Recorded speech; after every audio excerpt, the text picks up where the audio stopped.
A Clark County judge has found former Beaverton police officer Christopher Warren guilty of raping a 5-year-old girl at a central Vancouver home. No emotion was shown during the guilty verdict. He was joined by his wife and other family members. We now know that the Beaverton Police Department had previously fired him twice before hiring him back. The first time was in 2011 after an internal investigation found that he had lied during a 2009 criminal investigation into allegations that he had sexually abused a minor when he was 17. But his victim refused to cooperate with investigators, and he was later rehired. He was then again fired in 2013 when he was indicted on charges of food stamp fraud, as he was using organ benefits while living in Vancouver, Washington.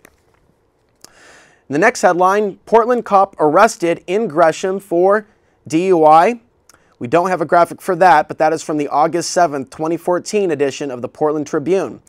43-year-old Sergeant James McMurray, an 18-year veteran of the Portland Police, was off duty when he crashed his Jetta into a fire hydrant, fence, and yard around 10 in the morning at the 3100 block of Southeast 190th, which is close to Powell Boulevard. The damage done was estimated to be $5,000, and he was reported to have been put on paid leave pending an internal review process.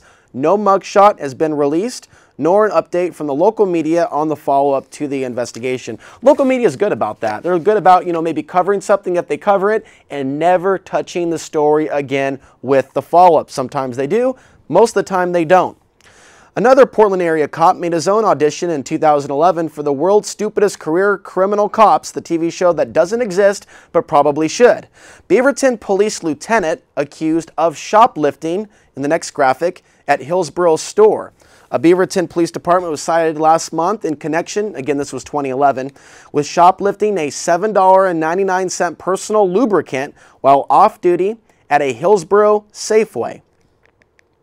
On November 1st, 2011, Lieutenant Dean J. Meisner, 53 years old, was cited on an accusation of third-degree theft. He is a 24 veteran of the Beaverton Police Department.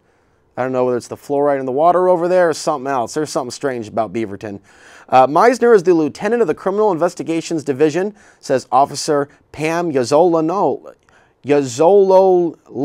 I can't enunciate some of these names. It's beyond even.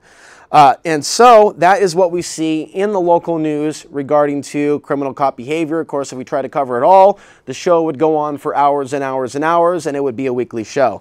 But we're just giving you snapshots of some of the things happening locally, including, here's a map, about 150 sex offenders live near school bus stops in Portland. It's also come out that there's a pretty high amount of teachers in the school system here in Portland that have been either arrested or fired or punished for inappropriate relations with students. Now, there's something dark about the Portland area and sex crimes. There's something about this area that seems to draw them here or bring out that behavior in some of the residents.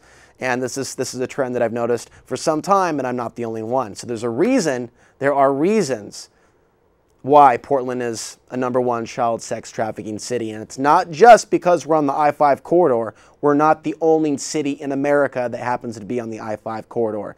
Just food for thought.